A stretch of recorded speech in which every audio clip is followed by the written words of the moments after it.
Good morning all friends, आप सभी का हमारे यूट्यूब चैनल कंपटीशन क्लासेज में हार्दिक स्वागत है। मैं सुहेल चौधरी आपको पढ़ा रहा हूँ मध्यकालीन भारत का इतिहास, जिसमें हम दिल्ली सल्तनत के बारे में पढ़ रहे हैं। दिल्ली सल्तनत में हम 5 वंशों के बारे में पढ़ रहे हैं, जिसमें से हमने 2 वंशों के बारे में पहले पढ़ लिया है, जिसमें से एक गुलाम वंश है और फिर दूसरा खिलजी वंश है। आज हम तीसरे वंश की बात करने वाले हैं, तीसरे साम्राज्य की बात करने वाले हैं, तीसरे एम्पायर की बात करने वाले हैं, जिसका नाम है तुगलक वंश।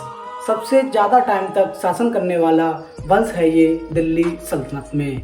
दिल्ली सल्तनत में 5 वंश आते हैं, जिसमें से हम पहले की बात करें तो गुलाम वंश है, फिर दूसरे पर है खिलजी, तीसरी में आएगा तुगलक जिसकी हम बात करेंगे, चौथे पर आएगा सैयद और 5वें पर लोधी। लोधियों को पराजित करने के बाद बाबर आएगा और जो है मुग़ल एम्पायर की नींव रखेगा इंडिया में, और बहुत लंबे टाइम तक मुग़ल एम्पायर का शासन रहेगा इंडिया पर। हम कहते हैं कि इंडिया, पाकिस्तान, अफ़गानिस्तान, बांग्लादेश, म्यांमार, इन सारी एरियो पर काफ़ी लंबे समय तक राज करेंगे मुग़ल। तो आज हम देख रहे हैं तुगलों को, और तुगलक वंश की हम बात करें तो लंबे समय तक शासन करने वाला ये वंश है दिल्ली सल्तनत में। तुगलक वंश की बात करें तो 1320 ईस्वी से लेकर 1414 ईस्वी तक जो है इसका साम्राज्य रहता है दिल्ली सल्तनत पर, और फिर इसको ध्वस्त करने के बाद एक नया साम्राज्य आता है जिसका नाम है सैयद वंश। आइए देखते हैं कि तुगलक वंश का संस्थापक कौन है। तो तुगलक वंश का संस्थापक है गयासुद्दीन तुगलक। तुगलक वंश का संस्थापक है गयासुद्दीन तुगलक। हम कह सकते हैं कि खिलजी वंश को पराजित करने के बाद गयासुद्दीन तुगलक ने जो है दिल्ली पर कब्जा कर लिया और कहा कि अब जो है एक नया वंश होगा जिसका नाम होगा तुगलक वंश या तुगलक साम्राज्य। तुगलक वंश के संस्थापक की बात किया तो गयासुद्दीन तुगलक है, और इसने तकरीबन 5 वर्ष तक ही जो है शासन किया। देखिए, सबसे पहले हमने गुलाम वंश को पढ़ा था, जिसमें हमने कुतुबुद्दीन ऐबक की बात की थी। वो संस्थापक था गुलाम वंश का, और जिसने भी जो है 1206 से लेके 1210 तक जो है शासन किया, ओनली 4 ईयर। उसके बाद हमने बात की खिलजी वंश की, जिसमें फ़िरोज़ शाह खिलजी, जलालुद्दीन फ़िरोज़ खिलजी ने जो है स्थापना की, और संस्थापक था वो भी जो है 6 साल तक राजा रहा। और फिर हम बात कर रहे हैं गयासुद्दीन तुगलक की, तो ये भी 5 वर्ष तक राजा रह रहा है। हम आसान भाषा में कह सकते हैं कि जब किसी वंश की नींव रखी जाती है तो उसके जो संस्थापक होते हैं वो ज़्यादा टाइम तक शासन नहीं कर पाते हैं। क्यों नहीं कर पाते हैं? कि वो उस जगह पहुंचने तक अपनी काफ़ी सारी एज को गंवा चुके होते हैं। क्योंकि जो मान लो मैं आपसे कहूं कि खिलजी वंश का इससे पहले शासन था, तो जो गयासुद्दीन तुगलक है ये खिलजी वंश के ही अधीन काम कर रहा होगा, सेनापति होगा या किसी और ओहदे पर होगा। फिर इसने जो है उनसे लड़ाइयाँ की, युद्ध किया, और आखिर में जो खिलजी वंश का कमज़ोर शासक था या योग्य नहीं था या कम बुद्धि का उसमें जो है मानसिकता थी, उसको जो है पराजित किया और अपने शासन की स्थापना की। तो गयासुद्दीन तुगलक मोस्ट इम्पोर्टेंट है। क्वेश्चन पूछ लिया जाता है कि बताइए तुगलक वंश की नींव किसने रखी या तुगलक वंश का संस्थापक कौन है? तो आप कह सकते हैं गयासुद्दीन तुगलक, जो कि 1320 में राजा बनता है और 1325 में इसकी मृत्यु हो जाती है।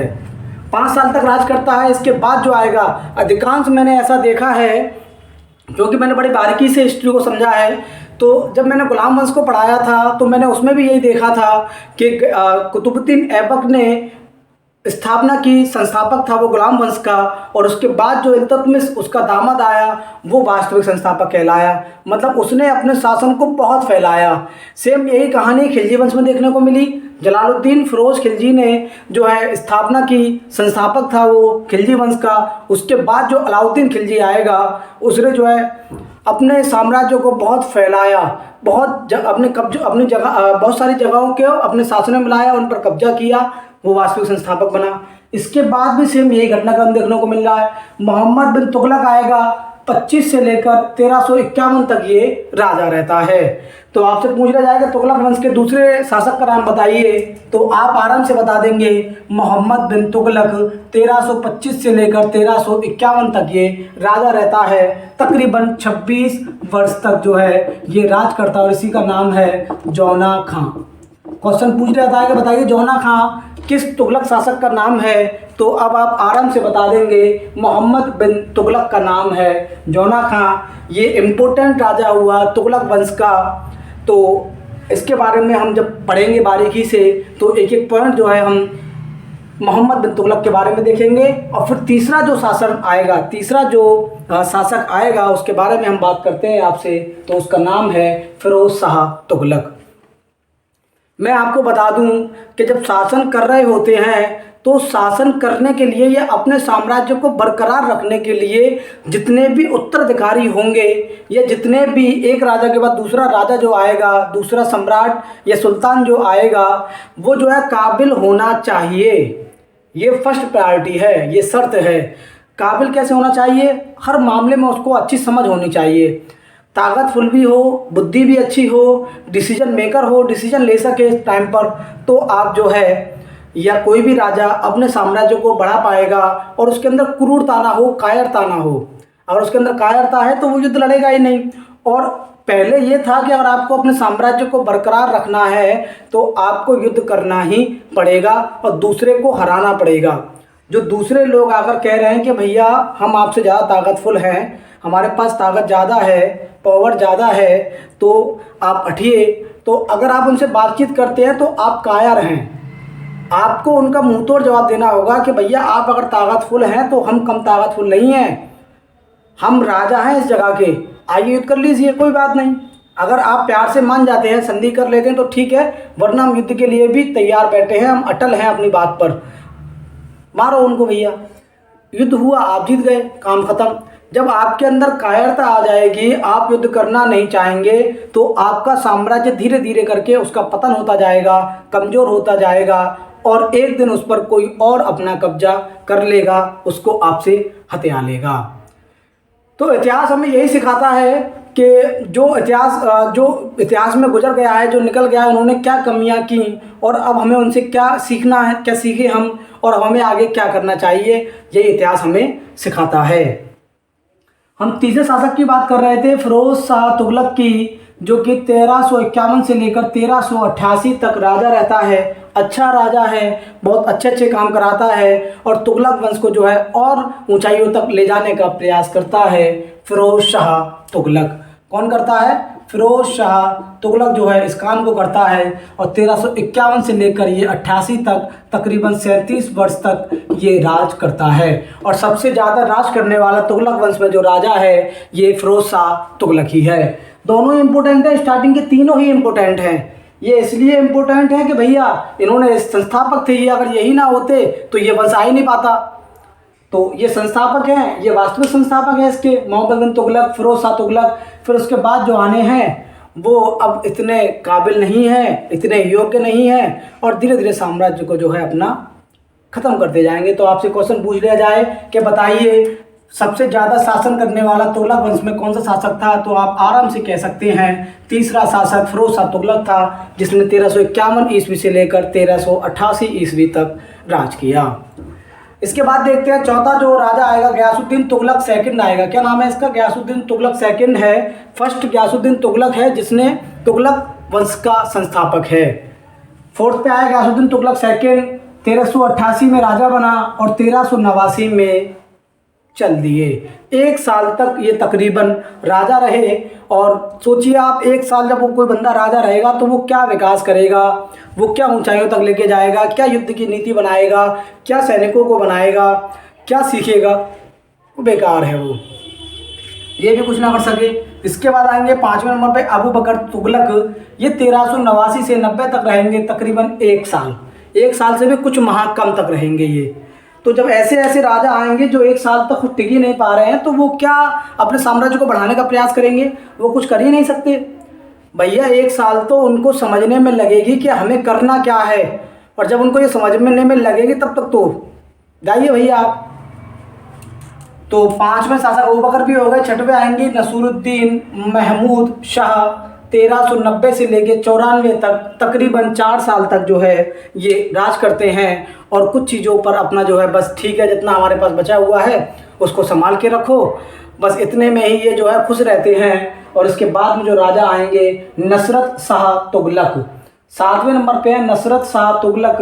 1395 में राजा बने और 1398 में 3 साल तक ये राजा रहे। कोई राजा 3 साल, 4 साल, 1 साल तक राजा रहेगा तो वो कुछ नहीं कर सकता भाई साहब, आप इस बात को समझ लीजिए। तो करने वाले तो पहले निकल चुके हैं जिन्होंने कुछ किया था, तो ये गवा रहे हैं, बस धीरे धीरे अपना गवाता जा रहे हैं। कुछ कुछ एरिया पर कोई और कब्जा करता जा रहा है, उसको ये छोड़ते जा रहे हैं। एक वक्त ऐसा आएगा कि इसके जो राजा आखिरी बचेगा उसको मार दिया जाएगा और दूसरा आगे कहेगा कि भैया अब हम नया वंश बनाएंगे और उसका नाम ये होगा और अब हम डट कर लड़ेंगे। क्योंकि मैं आपको बता दूं कि जब कोई नया वंश आता है तो उस पर खोने के लिए कुछ नहीं होता, पाने के लिए होता है। जैसे कि गयासुद्दीन तुगलक ने तुगलक वंश की नींव रखी तो इसके पास खोने के लिए कुछ नहीं था। इसको पता था कि मैं खिलजियों से युद्ध करने के बाद अगर जीत गया तो मेरे नाम से जो है पूरे देश चलेगा, या मेरे नाम से दुनिया डरेगी और मेरे ही नाम से जो है एक वंश का नाम होगा और मेरे जो बच्चे होंगे या मेरे जो रिश्तेदार होंगे वो राजा बनेंगे। तो सिर्फ खाने पाने के लिए है, खोने के लिए कुछ नहीं है। भैया मिलना ही मिलना है, तो मिलना ही मिलना है, तो फिर मेहनत ज़्यादा भी की जाती है। तो इन्होंने मेहनत की, संभाल लिया चीज़ों को। इसके बाद नसरत शाह तुगलक जी आए, ये 3 साल तक रहे, कुछ नहीं किया इन्होंने। उसके बाद में आखिरी राजा आएंगे महमूद तुगलक, 1399 से लेके 1414 तक। और इसमें जो है कई कई किताबों में 1413 तक भी इनका जो है टाइम पीरियड देखने को मिलता है। तो आप समझ लेना, और कहीं 1413 हो तो भी सही है और 1414 हो तब भी सही है। इसके बाद फिर एक और वंश आएगा जिसका नाम है सैयद वंश। तो मुझे उम्मीद है कि तुगलक वंश आपकी समझ में आ गया होगा। और आखिरी राजा का नाम पूछ रहा था, बताइए कौन था? तो महमूद तुगलक था, और जो कि कुछ ना कर सका और काफ़ी टाइम तक राजा रहा, लेकिन बस रहा ही राजा। जो बुजुर्ग हमें दे गए, जो हमारे पहले जो राजा रह चुके हैं वो हमको जो दे गए उसको संभाल के रखो, बस बहुत है इतना ही। तो सब गवा दिए और दूसरा वंश आ जाएगा। तो इसमें जिसको हम पढ़ेंगे, एक गयासुद्दीन तुगलक के बारे में देखेंगे, एक मोहम्मद बिन तुगलक, एक फिरोज शाह तुगलक। इन तीनों के बारे में हम जो डीपली देखेंगे। बाकी देखेंगे तो हम सबके बारे में ही, लेकिन जो क्वेश्चन पूछा जाता है मध्यकालीन भारत में से, तो इन तीनों राजाओं में से क्वेश्चन अधिकांश पूछा जाता है। और कभी कभी क्वेश्चन ये भी पूछ लिया जाता है कि बताइए तुगलक वंश का आखिरी शासक कौन था? तो महमूद तुगलक था। यहाँ से भी क्वेश्चन आ जाता है। तो इसके बारे में भी हम देखेंगे तो सबके बारे में ही, लेकिन ये कुछ इंपॉर्टेंट है, इनके बारे में थोड़ा सा डीपली हम जो है समझेंगे और चीज़ों को बारीकी से देखेंगे। तो आप लोग इन सारी बातों को नोट कर लेना। तो इसमें गयासुद्दीन तुगलक 1320 से लेकर 1325 तक रहे। इसका जो टाइम पीरियड है तुगलक वंश का मैं आपको बता दूं, लगभग 94 वर्षों तक इन्होंने जो है शासन किया है। किसने? तुगलक वंश ने। दिल्ली सल्तनत पर लगभग 100 साल तक जो है इन्होंने शासन किया है। तुगलक वंश के अगर शासन की बात की जाए तो लगभग 94 वर्ष से अधिकांश 100 सालों तक लगभग देखा जा रहा है, 94 साल हो गई हैं। तो बहुत लंबे टाइम तक जो है भारत पर राज किया है। आज की बात देखो तो 5 साल ही राज कर पाते हैं नेता। 10वीं साल जब दूसरी बार चुनाव लड़ते हैं तो हार जाते हैं, और कर लेंगे तो फिर 10 साल कर लेंगे हाईएस्ट, उसके बाद फिर हटा दिया जाएगा, हटो भैया तुम, कोई दूसरा आएगा। लेकिन यहाँ 100 साल तक जो तुगलक उन्हीं राज किया है। अभी मुगल तो फिर और लंबे टाइम तक करते ही रहेंगे। तो एक कमी ये होती है कि बस राजा का बेटा राजा होगा, ये मुझे सही नहीं लगा। आप काबिलियत के आधार पर चुने तो ज़्यादा बेहतर है।